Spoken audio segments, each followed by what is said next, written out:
갈라디아서 5장 7절부터 10절까지입니다. 너희가 다름질을 잘 하더니 누가 너희를 막아 진리를 순종하지 못하게 하더냐. 그 권면은 너희를 부르신 이에게서 난 것이 아니니라. 적은 누룩이 온 덩이에 퍼지느니라. 나는 너희가 아무 다른 마음을 품지 아니할 줄을 주 안에서 확신하노라. 그러나 너희를 요동하게 하는 자는 누구든지 심판을 받으리라. 아멘. 기도하겠습니다. 하나님께서 우리에게 은사로 허락하신 그 믿음 안에 존재하는 것이 어떤 의미인가를 오늘 이 사도 바울의 복음의 내용을 통해서 깨달아 알게 하시고, 다른 믿음이 아닌 하나님께서 허락하신 그 믿음 안에서 주만 바라보는 그 길로 나아가는 저희가 되도록 해 주시옵소서. 예수님 이름으로 기도합니다. 아멘. 우리가 성경이 아니면은 절대로 알 수 없는 놀라운 사실이 하나 있습니다. 그게 뭐냐면 우리가 죄인이라고 하는 그겁니다. 인간이 죄인이라고 하는 것을 아는데 무슨 성경이 아니면 알 수 없다고 하느냐, 그런 생각을 하게 될지도 모르겠지만은 성경을 덮어놓고 얘기하는 죄인이라고 하는 것은 세상도 아는 죄인이죠. 성경을 펼쳐놓고 얘기하는 죄인은 이 세상에 말한 죄인과는 다릅니다. 세상의 시각 그대로 우리가 죄인됨을 얘기한다면은 죄인은 죄인인데 나는 하나님의 원수는 아니다. 그렇게 자기를 보게 되어집니다. 다시 말해서 이 성경을 통해서만 알 수 있는 놀라운 사실, 죄인인데 그 죄인된 우리를 하나님의 원수로 보게 한다. 하나님의 원수란 사실을 알게 한다. 그러한 내용입니다. 하나님의 원수라고 하는 그 말은 세상 어디에서도 들을 수가 없습니다. 이 세상의 교회를 향해서 하나님의 원수라는 말을 하지를 않죠. 교회가 뭐 정치와 손잡고 분탕질을 하거나 어떤 도덕과 윤리에서 벗어난 그런 모습을 보이면은 너희가 무슨 교회냐, 이런 비난은 하지만은 하나님의 원수다, 그런 얘기는 하지를 않습니다. 교회도 마찬가지입니다. 교회에 온 사람들을 보면서 교회의 어떤 불이익이 되는 그런 일을 하는 사람들을 향해서 너희는 사탄이고 하나님의 원수다, 이렇게 얘기하는 경우는 있지만은 열심히 교회를 다니고 있는 사람을 향해서 하나님의 원수란 말은 안 하죠. 믿음 좋다, 칭찬은 막 하겠지만은 하나님의 원수, 이런 말은 절대 하지를 못하게 되는 것입니다. 그러다 보니까 기독교인들이 하나같이 자기가 하나님의 원수란 사실을 전혀 알지를 못하고 교회를 다니면서 신앙생활을 하고 있는 형편이다, 그렇게 얘기하게 된단 말입니다. 근데 여러분들이 분명히 좀 아셔야 될 것은, 신앙 문제에서 중요한 것은 여러분 자신이 하나님의 원수란 사실을 인지하는 겁니다. 정말 이건 중요한 내용이 아닐 수가 없는 거예요. 하나님의 원수라고 하는 그것을 어떤 여러분이 아주 악한 그런 행동을 가지고 판단을 하려고 하면 안 됩니다. 야고보서 이런 얘기 있습니다. 야고보서 4장을 봐보십시다. 야고보서 4장 4절입니다. 간음한 여인들아, 세상과 벗된 것이 하나님과 원수됨을 알지 못하느냐. 그런즉 누구든지 세상과 벗이 되고자 하는 자는 스스로 하나님과 원수되는 것이니라. 아마 처음 보는 그런 구절은 아닐 겁니다. 잊고 있다 할지라도 이런 구절이 있었구나 하는 것은 아실 거예요. 이 야고보는 세상과 벗된 것, 세상과 벗된 것을 가늠한 여인으로 얘기합니다. 세상과 벗된 것이 가늠한 여인과 같은 것, 그리고 그들을 하나님의 원수라고 얘기를 해요. 그렇다면은 세상과 벗되지 않은 사람만 나는 하나님의 원수가 아니다, 이렇게 말할 수 있다는 뜻이 됩니다. 자기를 하나님의 원수가 아니라고 하려면은 세상과 벗되지 않은 그런 사람만 하라, 그 뜻이에요. 근데 우리가 아무리 애를 쓴다 할지라도 세상과 벗이 되지 않고 살 수가 없습니다. 우리가 원하는 것, 우리를 즐겁게 하는 모든 게 다 세상에 있지 않습니까? 그렇기 때문에 세상과 벗이 되지 않고 세상과 절교하고 그렇게 살아갈 수는 없다고 하는 것이에요.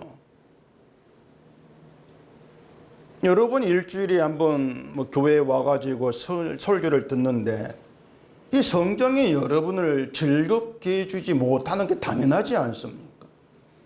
그냥 지루해요. 성경은 지루하죠. 그냥 이게 우리가 노력한다고 해가지고 난 성경을 지루하게 대하지 않을래, 아무리 마음을 다잡고 노력한다 할지라도 그건 해결되지가 않은 문제입니다. 지루한 것과 지루할 수밖에 없는 거죠. 자, 그러면은 믿음이 있고 성령을 받으면은 세상과 벗이 되지 않을 수가 있느냐 하면 그것도 아닌 거예요. 이게 참 난감한 문제란 말입니다. 하나님께서 믿음을 주시고 성령을 보내셨으면 그 믿음과 성령의 도움으로 그 능력으로 세상과 벗이 되지 않고 살아갈 수 있다면 좋겠는데 그렇게 되지를 않는 거예요. 그게 뭐냐면 하나님께서 우리에게 믿음을 주시고 성령을 보내시는 그 이유가 우리를 세상과 벗이 되지 않게 하고 하나님과 원수가 되지 않게 하려고 보내신 것이 아니란 얘기입니다. 사람들이 이러한 부분에서 크게 착각을 한다니까요. 우리가 그래서 이 성경을 좀 대충 보지 않고 관심을 좀 두고 신경을 써서 보게 되어지면은 지금 착각에 빠진 내용들 하나하나가 성경과 맞지 않구나는 걸 의문이 있게 되는 거예요. 우리가 생각하는 것들, 알았던 것들이 뭔가 이건 의문이 생길 수밖에 없다고 하는 것이죠. 그런데 대충 보고 넘겨버리니까 이 착각이 착각 그대로 남게 되어지는 것이죠. 말씀드린 것처럼 세상과 벗된 것이 하나님의 원수라면은요, 우린 도무지 하나님의 원수라는 이 선언에서 벗어나지를 못합니다. 그러니 성경을 덮어버리면은, 성경을 모르면은 세상과 벗된 게 하나님의 원수다, 우린 그걸 도무지 생각하지를 못하죠. 알 수가 없는 문제라는 얘기예요. 성경에 별쳐놓고 제가 읽어드리니까 그래 세상과 벗던 게 하나님 원수구나, 뭔가 그런 생각이라도 하게 되어진단 말입니다. 자, 그러면은 세상과 벗된 게 하나님 원수이고 우린 세상과 벗되지 않은 그런 삶을 살 수가 없습니다. 세상과 벗될 수밖에 없죠. 우리가 하나님 원수란 말이에요. 원수예요. 그럼 그렇게 하나님이 원수된 사람에게 신앙생활 잘하세요, 하나님께 영광이 되세요, 이런 말이 의미가 있겠냐고 하는 거예요. 하나님의 원수에게 세상과 벗대 살고 있는데 이미 원수인데 그런 사람을 향해서 신앙생활 잘해라, 영광을 돌려라, 이건 의미가 없는 말이죠. 그러니 그런 의문이 좀 들지 않냔 말입니다. 그래서 문제가 뭔가 하면은 자꾸 이 사람들이 자기를 하나님의 원수가 아니라 하나님 편에 있는 자로 간주하고 성경을 보는 겁니다. 그게 문제예요. 그것이. 그렇기 때문에 성경에서 하나님의 원수 이런 말이 나와도 난 아니다 그러면서 넘겨버리지 않습니까? 이건 다른 누군가를 누군가가 지금 받을 내용이지 난 아니야, 이처럼 난 아니야, 이게 성경을 오해하게 하는 엄청난 함정이에요. 여러분께 있는 함정, 나는 아니다.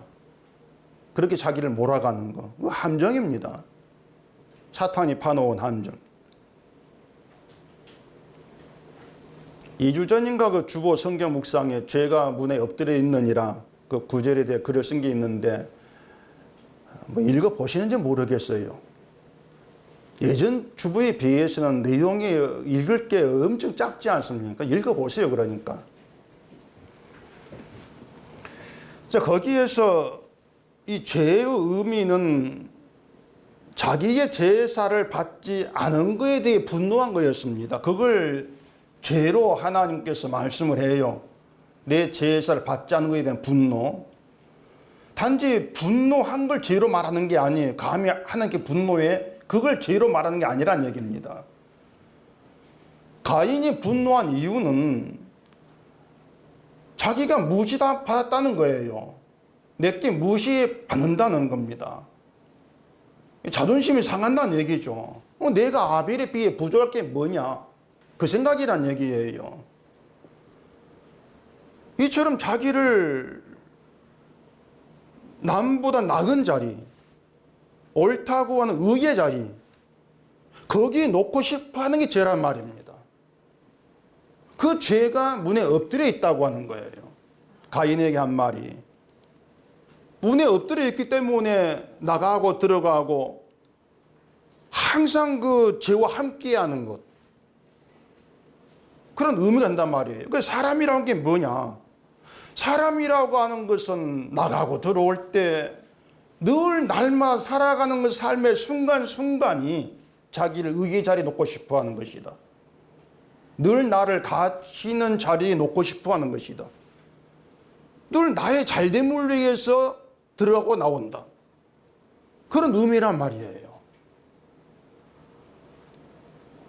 그러니까 나를 그렇게 가치 있는 자리에 놓고 싶어 하는 것, 무시받기를 싫어하는 이런 인간의 성향이 우리로 하여금 하나님의 원수다, 악인이다, 이런 말을 듣기를 싫어한단 말이에요. 싫어하게 하는 거예요.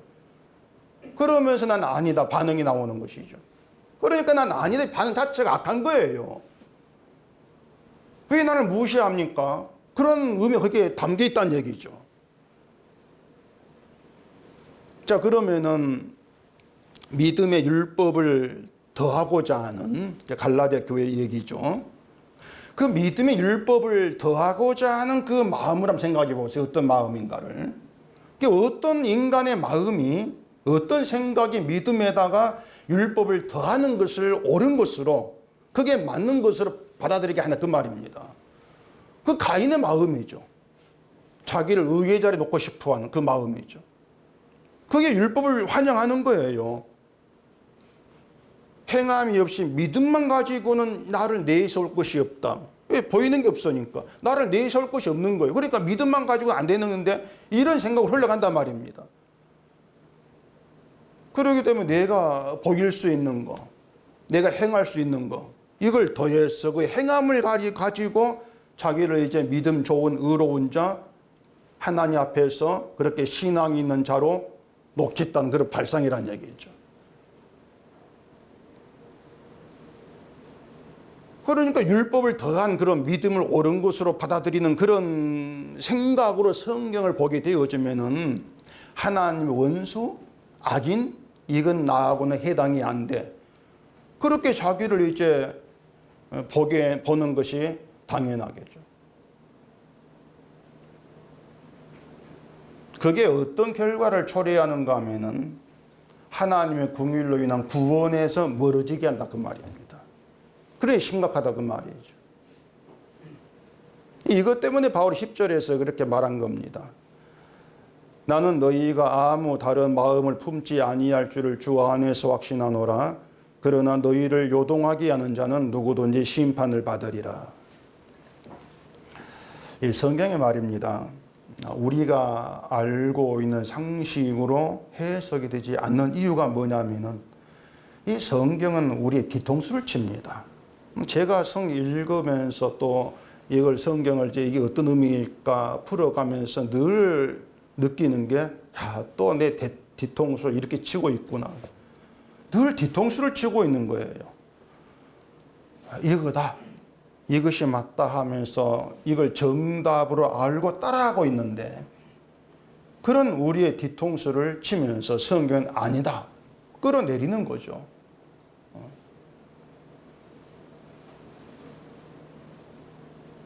거기에 그 심판을 받으리라. 이렇게 바울이 아주 강경합니다. 강경하고 단호하게 말하는 그 사람들. 그 사람들이 누구인가 하면은 바울이 복음을 받은 갈라디아 교회를 요동하게 하는 자들, 이렇게 얘기를 하단 말입니다. 교회를 요동하게 한다. 요동하게 한다는 건 선동하고 어지럽히고 불안하게 하고 그런 의미란 말이에요. 요동하게 한다는 것은. 자, 바울이 전한 복음에는 불안하거나 흔들리는 게 없습니다. 왜 그런지 아십니까?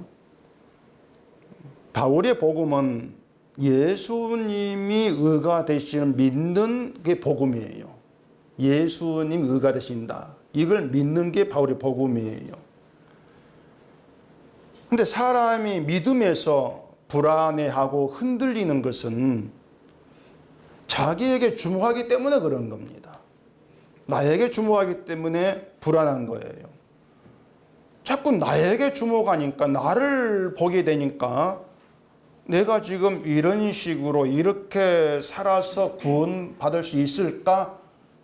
이런 내가 과연 뭐 하늘 생명체 기록된 사람인가? 이런 내가 천국 가는가? 이런 불안, 이런 흔들림이 있을 수밖에 없는 거죠.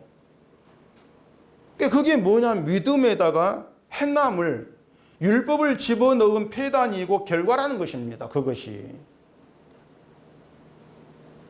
믿음에 율법을 집어넣으니까 결국 자기를 볼 수밖에 없는 것이에요.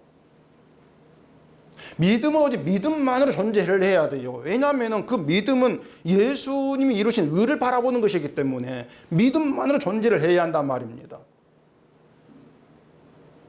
예수님이 의가 되시고 예수님의 피의 은혜로 원수된 자들을 긍휼히 여기시고 그 피의 은혜로 하나님과 화목을 이루게 하신 그 구원에서 멀어져 버리는 것이 믿음의 율법을 집어넣은 것, 자기를 보게 하는 것.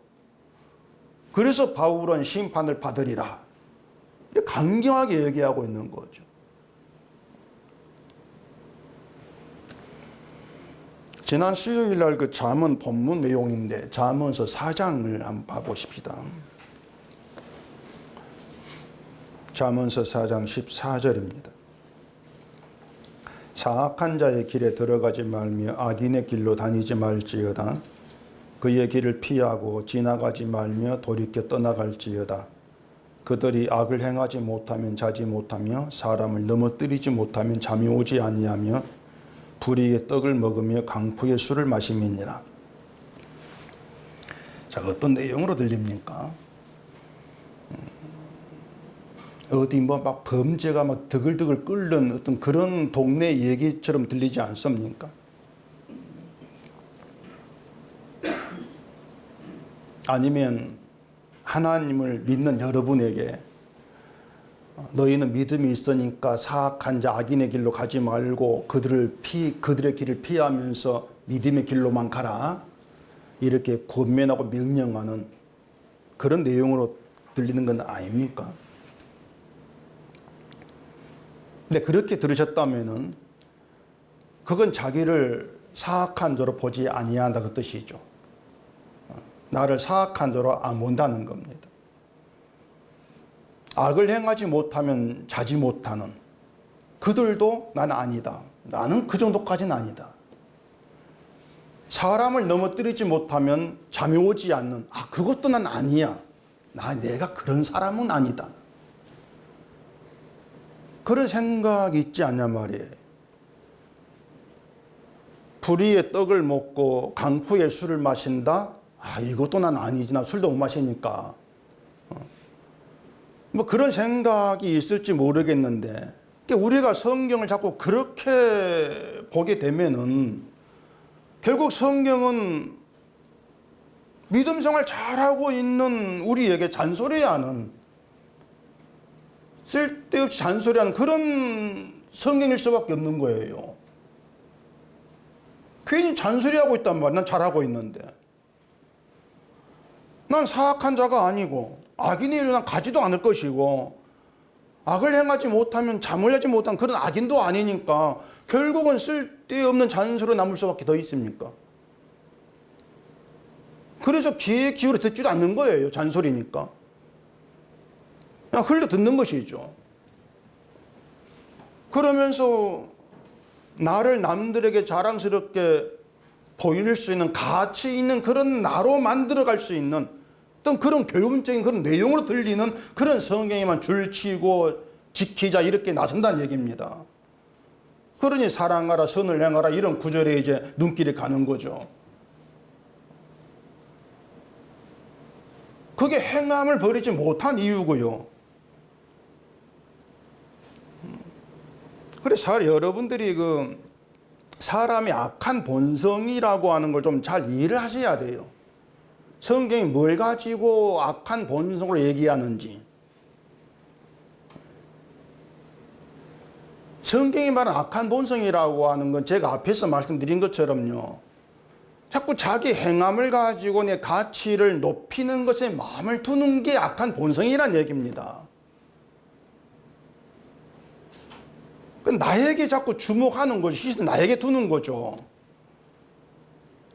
나를 지으시고 나를 다스리시고 나를 간섭하시고 그렇게 일하고 계시는 그 하나님께 시선을 가지 않고 자꾸 나에게 주목을 하기 때문에 나를 어떻게 하면 가치 있게 만들어 볼까 하는 가인처럼 나를 무시받아 성질이 나고 말입니다. 그게 인간의 악함이라는 거예요. 그 인간의 악함이 잠언서에 말하는 사악한 자의 길이고 악인의 길이라는 얘기입니다. 사악한 자의 길이다. 그래서 이 세상의 기준과 자꾸 상식으로 성경을 보게 되면은 사악하다, 악인 이런 단어들이 나와는 거리가 멀게 느껴져 자꾸. 그게 잘못이라는 것입니다. 그럼 자꾸 나는 사악하다, 악인 이런 말까지는 들을 정도는 아니라고 나가는 것이 자꾸. 죄인인 건 맞는데 악을 행하지 못하면 잠을 자지 못하는 그 정도까지는 아니야. 그러면서 죄를 안다고 하죠. 죄인이라고 말하고 말입니다. 말만 잘하고 있는 거예요. 성경을 잘못 보고 있는 것이죠.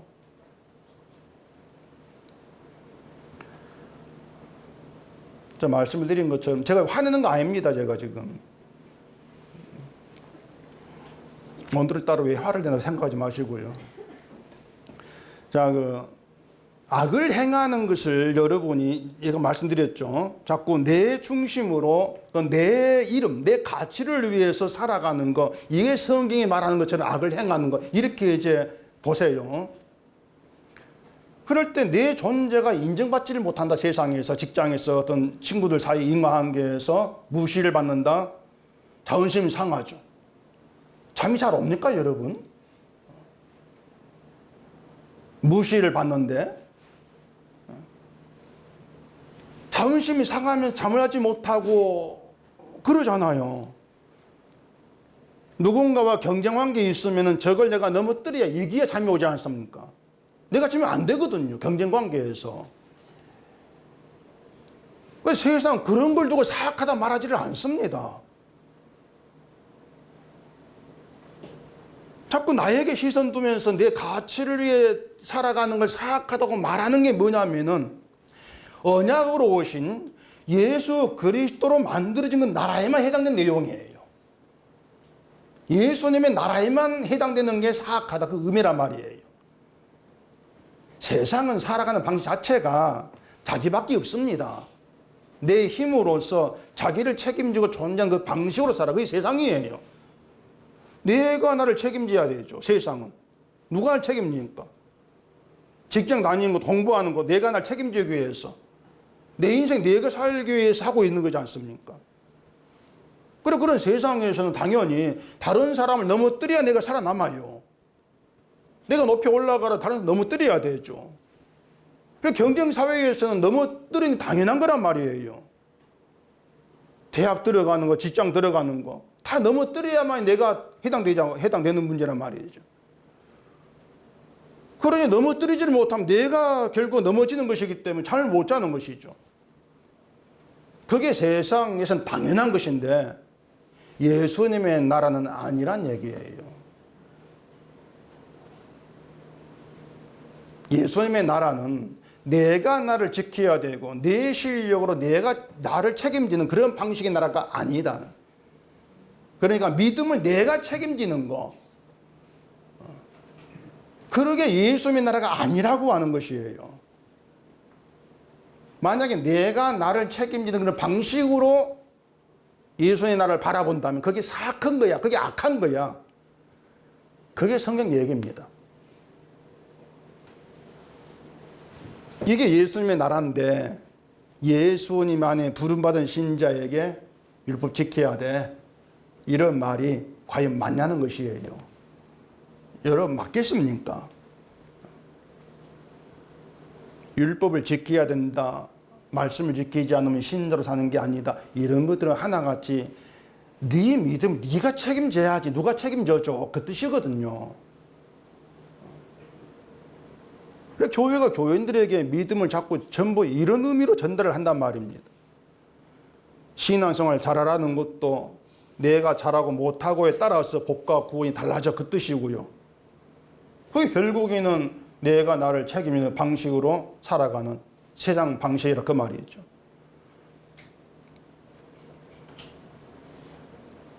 근데 우리가 가장 기본적이라고 할 수 있는 것을 생각해 보십시다.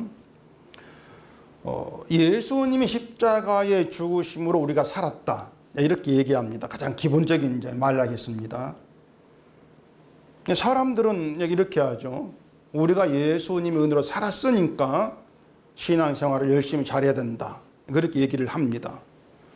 은혜를 받았으니까, 은혜로 살았으니까, 구원 받았으니까 우리가 잘해서 예수님을 기쁘게 해야 된다. 그러한 의미가 되는 것인데, 자, 그러면은 신앙생활을 못하면 어떻게 됩니까? 못한다면. 그래, 그걸 두고 이제 사람들 또 나누죠. 복을 받지를 못하고, 뭐 부끄러운 구원을 받게 되고, 천국서 적은 상을 받고, 여러 가지 말을 또 하지 않습니까? 결국은 차별받는다 그 뜻이거든요. 차별이 있다.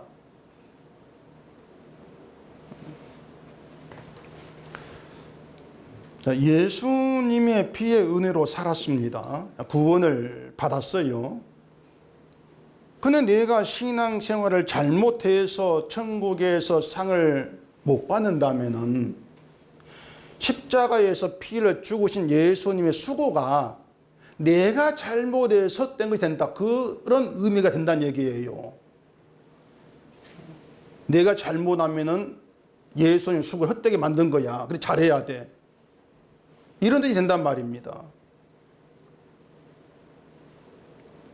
제가 십자가는 주가 다 이루신 완성의 세계라고 갈라디아서를 하면서 거의 빼놓지 않고 말씀을 드린 것 같은데, 완성의 세계라고 하는 것은 우리가 지켜야 될 것이 없다는 세계를 의미한다. 여러분 아실 거예요. 우리가 지켜야 될 것이 없는 이유는 예수님이 다 지켰기 때문에 우리가 지킬 게 없다 그 뜻입니다. 예수님이 다 지켰다는 얘기예요. 그래서 예수 안에서는 우리가 지켜서 복받고 구원받는 것이 아예 없는 거예요. 예수님이 다 이루신 그 일이 우리에게 의가 되었어. 그게 기쁨이 되어서 그 기쁨 가운데에서 주를 높이고 자랑을 하겠단 말입니다. 그 기쁨이. 그게 예수 안에 있는 신자의 일이요 구원받은 자로 사는 거예요. 그것이. 우리 행한 문제가 아니란 얘기입니다. 그냥 믿음은 내가 나를 책임지는 그런 방식으로 사는 길로 가지 않게 하는 거예요. 믿음이. 그것이 지혜 있는 신자로 사악한 자의 길에 들어가지 않고 악인의 길로 다니지 않는, 그걸 믿음의 길로 그렇게 얘기하고 있단 말입니다. 지혜로 오신 지혜이신 예수님이 우리를 그런 길로 그렇게 이끄신다고 하는 것이죠.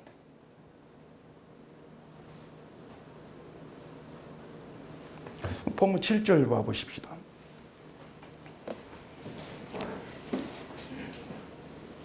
너희가 다름질을 잘 하더니 누가 너희를 막아 진리를 순종하지 못하게 하더냐? 그 권면은 너희를 부르신 이에게서 난 것이니라, 난 것이 아니니라. 성경을 대충 보면 안 된다고 제가 말씀을 드렸는데 생각해 보니까 그게 참 하나마나 말입니다. 하나마나 말이죠. 여러분이 설령 성경을 대충 보지 않고 막 신경 써서 생각하면서 보신다 할지라도 사실 성경 보시면서 뭔가 알아낸다는 게 쉽지가 않아요. 참 어려운 문제죠.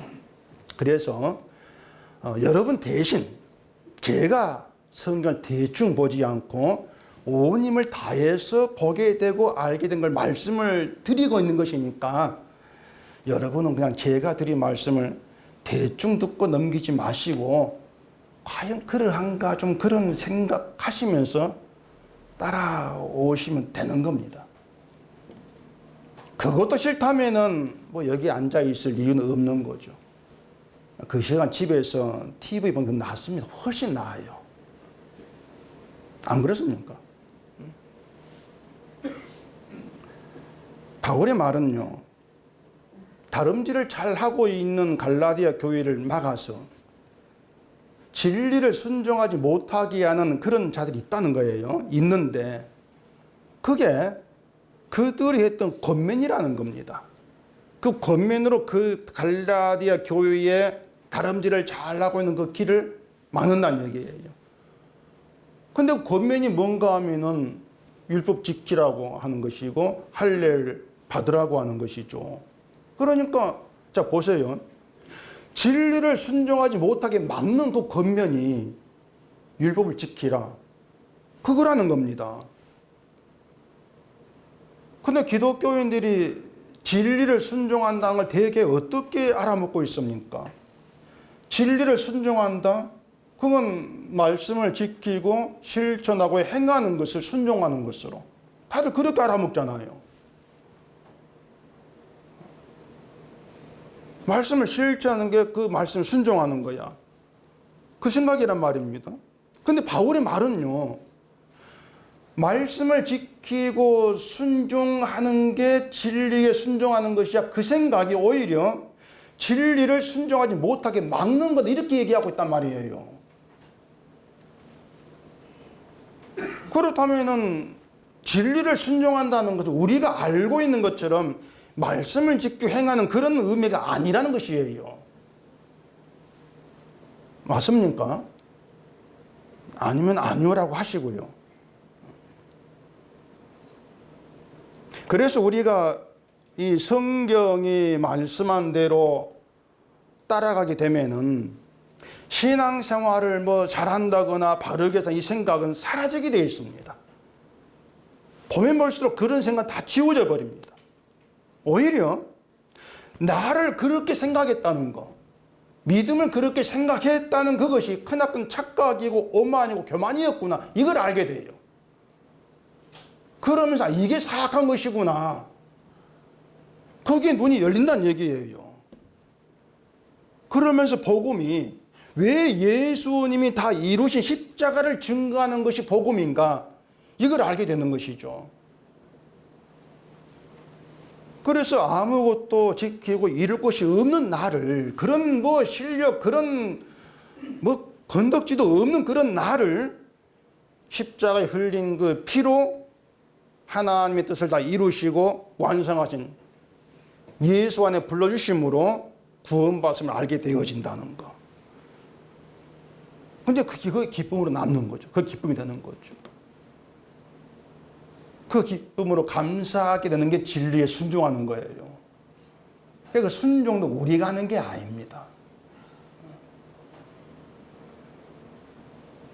예수님의 수고로 우리가 알게 된 십자가 기쁨, 그 기쁨 가운데에서 그 믿음의 일하심으로 그 진리에, 주의 피의 은혜에 순종되어지는 거죠. 나에게 나온 순종이 아니라는 것이에요. 그건 실천이 아니죠. 내 안에 사시는 예수님으로 인해서 진리에 순종하는 그 길로 가게 된다는 것입니다.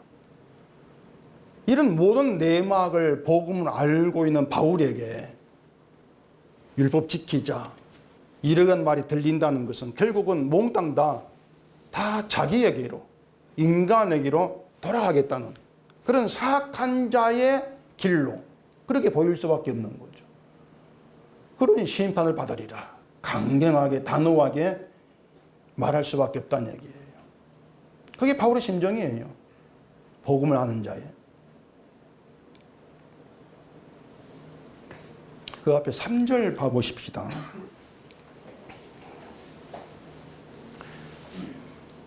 내가 할례를 받는 각 사람에게 다시 증언하노니 그는 율법 전체를 행할 의무를 가진 자라. 율법 안에서 의롭다함을 얻으려 한 너희는 그리스도에게서 끊어지고 은혜에서 떨어진 자로다. 율법 전체를 행할 의무를 가진 자가 된다는 것은요, 율법 전부를 행하지 않으면 그 의무를 다하지 않은 것이고 그게 저주 아래 있는 것이다. 그런 뜻이에요. 왜냐하면은 율법은요, 율법 전부를 행했느냐 그 여부로 심판을 해요. 율법 전부를 해서 거기에 하나라도 부족하면은 율법을 행하지 않은 것으로 그렇게 심판한단 말입니다. 그러니 율법을 자기 행함을 고집하면은 네 행한 대로 심판할게 이렇게 말씀한 거죠. 행한 대로 심판할게. 또 그 앞에 갈라디아 3장 10절 봐보십시다.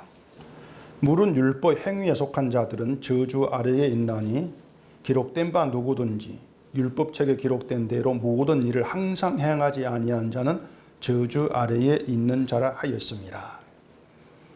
항상 행하지 아니한 자 이렇게 말하죠. 분명히 선언하거든요. 그래 제가 좀 궁금증이 생겼어요. 교인들에게 바른 신앙의 삶을 살라고 그렇게 가르치는 목사들은 이 구절을 어떻게 설교할까 그런 궁금증이 생겼는데, 그래 이제 인터넷도 찾아봤죠. 거의 모든 목사들이 갈라디아서 그대로 율법이 아니라 믿음을 의롭다 받는다 그렇게 이제 얘기를 하고 있고, 또 십자가로 저주에서 건진받았다 이렇게 설교를 해요. 놀랬죠.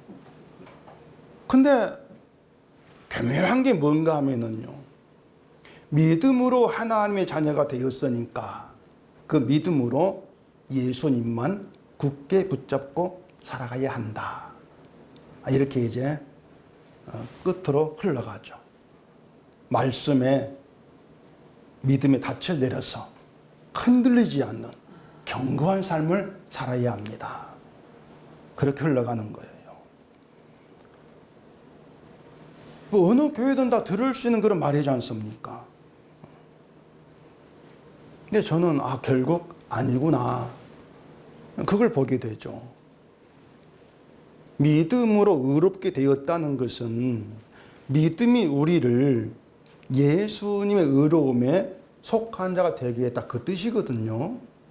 그 뜻이고, 그래서 믿음은 우리를 의로운 자로 속하게 하신 주님만 증거하게 한다. 그게 믿음이다.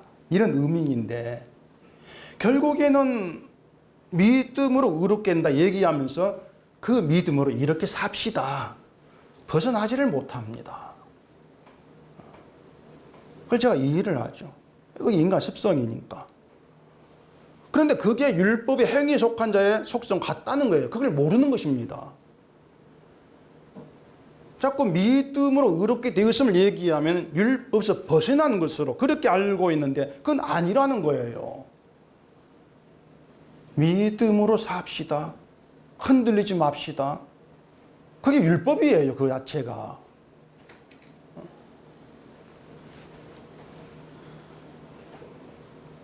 사람에게는 예수님만 굳게 붙잡을 능력이 없다는 걸 모릅니다. 믿음이 있다고 해서 내가 예수만 굳게 붙잡을 능력이 생겼다는 의미가 아니라는 걸 몰라요. 여러분 잘 아셔야 됩니다. 믿음이 우리에게 예수님만 굳게 붙잡을 힘을 주는 것이 아니고요. 예수님이 나를 굳게 붙잡고 계심을 알게 하는 게 믿음이에요. 예수님이 너를 굳게 붙잡고 계셔. 그게 네 현실이야. 이걸 알게 하고 현실을 믿게 하는 거예요. 그게 믿음이에요. 이걸 모릅니다. 근데 자꾸 믿음으로 내가 붙잡아야 돼. 이렇게 생각하니까 늘 흔들리죠. 우리 인생이라고 하는 것, 인간이라고 하는 것은요, 흔들리지 않을 수가 없어요. 매일 흔들리지 않고 사는 인생이 없습니다. 흔들리고 살아가요. 그렇기 때문에 여러분, 흔들리지 맙시다. 견고하게 삽시다. 그 말 듣고 결심하고 기도한다고 해서 흔들리지 않고 살아가는 삶은 절대로 안 됩니다. 여러분 해보셔도 되는가? 안 돼. 실패예요. 이런 우리에게 믿음이 알게 하는 거. 야야, 예수님이 늘 붙잡고 있어. 그거예요. 네가 붙잡는 게 아니야. 주가 너를 붙들고 계신다. 너를 주의 것으로 삼으신 그 주가 너를 붙들고 계시기 때문에 너를 진리에 순종하게 만들면서 구원의 길로 이끌어 가시는 거야. 그러니 구원 네 것이 아니야. 주의 것이지. 네 영광이 아니고 주의 영광이 되어야 될 구원이야. 그 믿음이 신자를 견고하게 하는 거예요. 주가 붙드시니 견고함이죠. 내가 붙들어야 돼. 흔들릴 수밖에 없는 거예요. 그래서 믿음은 우리에게 또 이렇게 살아 요구를 하지 않습니다. 그런 요구가 없는 거예요.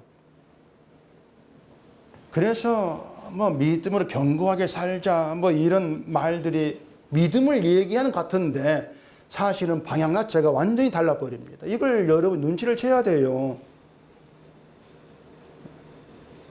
예수를 보는 그 방향과 믿는다고 나를 보는 그 방향 자체가 달라요. 그런 나를 보고 있으면서 주를 보고 있다. 착각을 하고 있는 것이죠. 그러니까 바울은 율법을 들고 온 자들의 권면이 진리를 순종하지 않게 하는 거 이렇게 보고 있는데 갈라디아 교회 사람들은 그걸 눈치를 못 챈다는 얘기입니다. 사람에게 주목하게 하는 그들의 그 권면이 자신들을 진리에 순종치 못하게 막는 거 심각한 문제로 보지를 못하는 거죠. 9절에 보면은 적은 누룩이 온 덩이에 퍼지느니라 이렇게 얘기했거든요. 적은 누룩, 보이지 않는 누룩이죠. 보이지 않는 적은 누룩이라고 해서 가볍게 여길 문제가 아니라는 것입니다. 왜냐하면 적은 누룩은 한 부분 조금만 영향 끼치는 것이 아니고 온 덩이에 영향을 미쳐버려요. 우리가 행함을 생각한다. 내 신앙 문제 생각하면 잘 살아야 이런 문제들 이런 게 생각해 보면 아무것도 아닌 그런 문제처럼 여기겠지만 사실은 내 안에 사시는 그리스도를 믿지 않는 믿음이라는 거. 내 안에 계신 주를 믿는 믿음이 아니라는 거. 그런 점에서 온 덩이에 영향을 미치는 누룩이라는 거예요. 그래서 성경을 소홀히 대한다면 온 덩이에 퍼지고 영향을 미치는 그 누룩을 생각지를 못하게 되는 것이죠. 근데 바울이 10절에서 그랬거든요. 나는 너희가 아무 다른 마음을 품지 아니할 줄을 주 안에서 확신한다. 이거 어찌 보면은 마치 바울이 그 갈라디아 교회 사람을 믿는 것처럼 그렇게 느낄 수 있습니다. 그런데 바울은 주 안에서 확신한다 이렇게 얘기해요. 주 안에서 확신한다. 무슨 말이냐면은 주 안에 있는 너희 마음에 주가 계신다. 너희 속에 주가 계시는 거야. 그 주가 계신 마음이기 때문에 그 마음으로 너희가 다른 마음을 품지 않고 내가 확신해. 그 뜻이란 말입니다. 갈라디아 사람 믿는 것이 아니고 그들 마음속엔 주를 믿고 있는 것이죠. 주가 계신 마음이라면 다른 마음 품고 살아가도록 일하지 아니한다. 그게 바로 확신이에요. 그러면서 주가 계신 그 마음을 요동케 한 자는 심판을 받는다고 하죠. 마태복음 18장을 봐보십시다. 마태복음 18장 6절입니다. 누구든지 나를 믿느니 작은 자 중 하나를 실족하게 하면 차라리 연자맷돌이 그 목에 달려서 깊은 바다에 빠뜨려지는 것이 나으니라. 실족하게 하는 일들이 있음으로 말미암아 세상에 화가 있도다. 실족하게 하는 일이 없을 수는 없으나 실족하게 하는 그 사람에게는 화가 있도다. 이 세상에는 실족하게 하는 일들이 있다는 거죠. 없을 수 없다는 것이에요. 이게 무슨 말이냐면 4절에서 오늘 본문 4절에서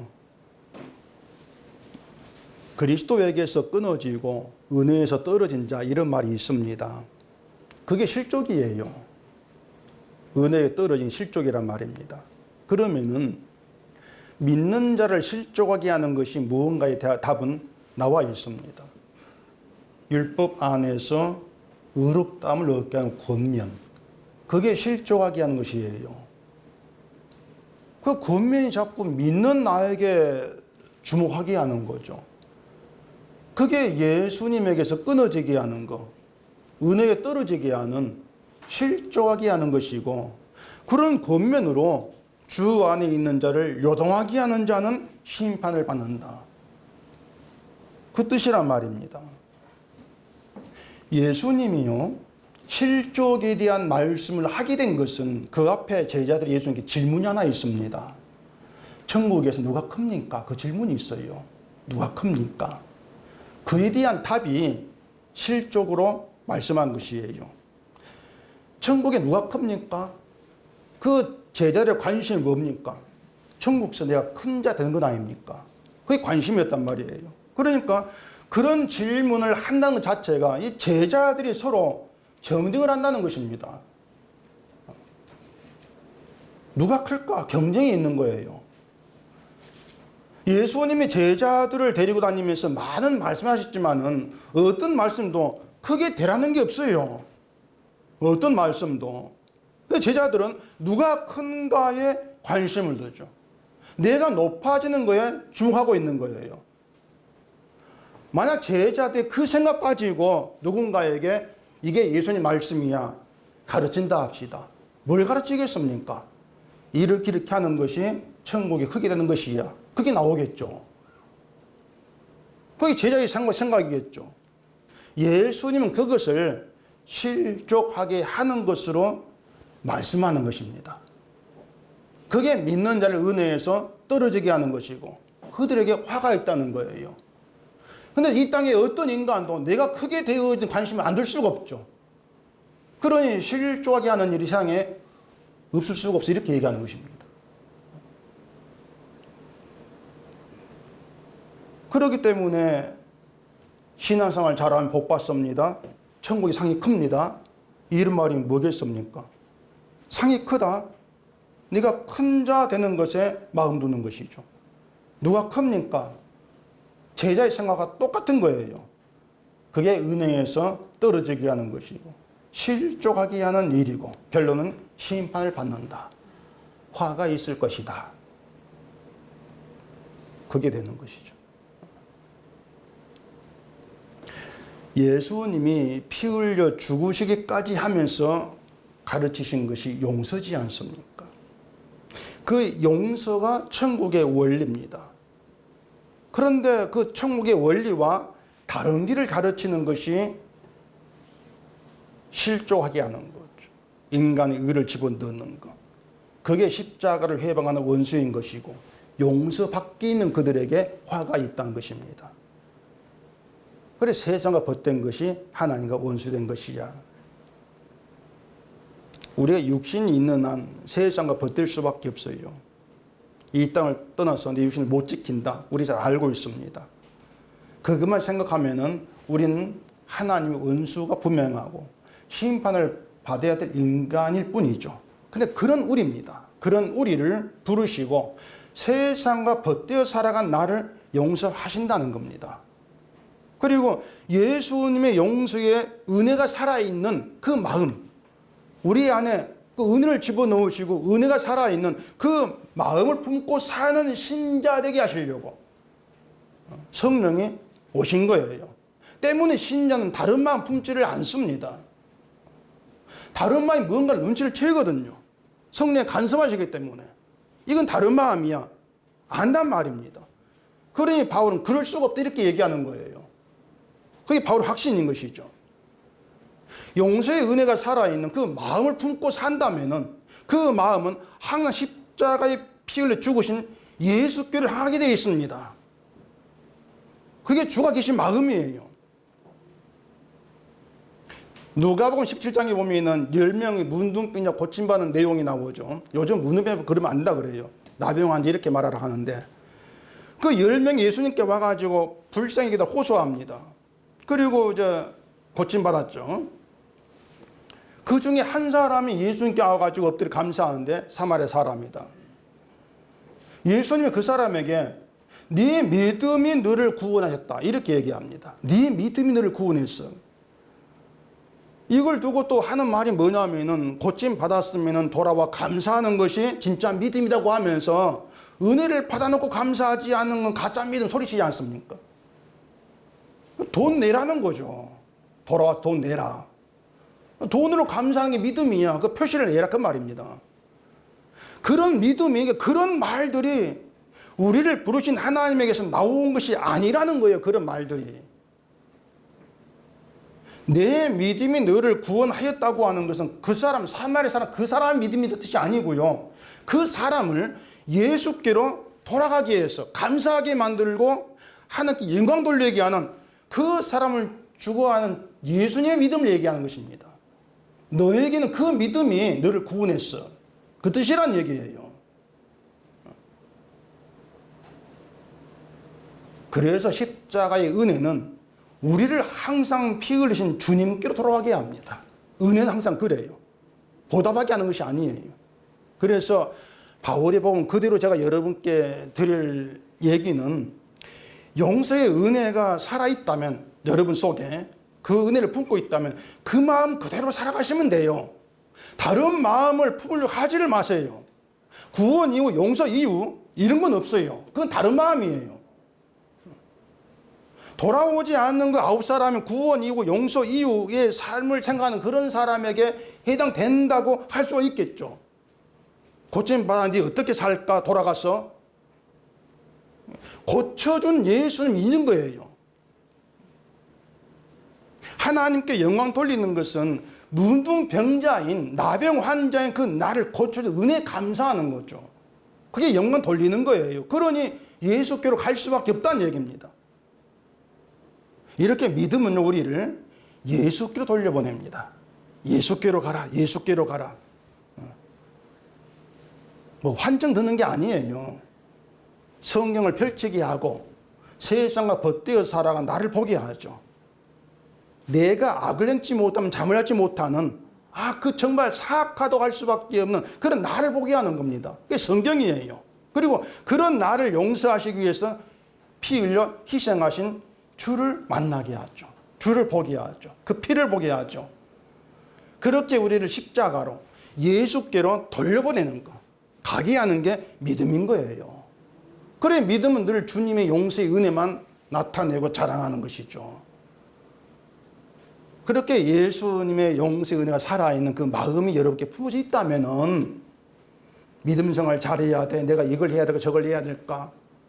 이걸 못하는데 부족한데 그런 다른 생각들은 하지 마시고요. 그게 다른 생각이나 눈치챌 거니까 아예 저버리시고 그냥 주의 용서만 증거하고 감사하는 그런 증인의 길로 가기를 소망하는 거. 그거면 된다 그 말입니다. 그게 믿음이 일하심이니까 그게 진리에 순종하는 거예요. 주가 살아계신 정말 은혜가 살아있는 그 마음을 품으시고 다른 생각 좀 제발 좀 분별해 가시면서 늘 주께로 돌아가게 하는 그 믿음만 의지하고 주만 높이는 증인의 길, 그게 여러분 길이 되기를 바랍니다. 기도하겠습니다.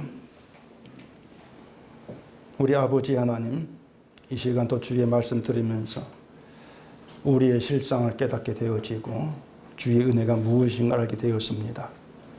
내 마음으로 내 뜻으로 사는 게 아닙니다. 주께 부름받아 나와서 주가 살아계신 그 마음을 품고 살고 있사오니 그 마음 그대로 다른 생각 분별하면서 주님께로 돌아가서 주의 용서의 은혜만 높이는 증인의 길을 소망한 저희가 되게 하시옵소서. 예수님 이름으로 기도합니다. 아멘.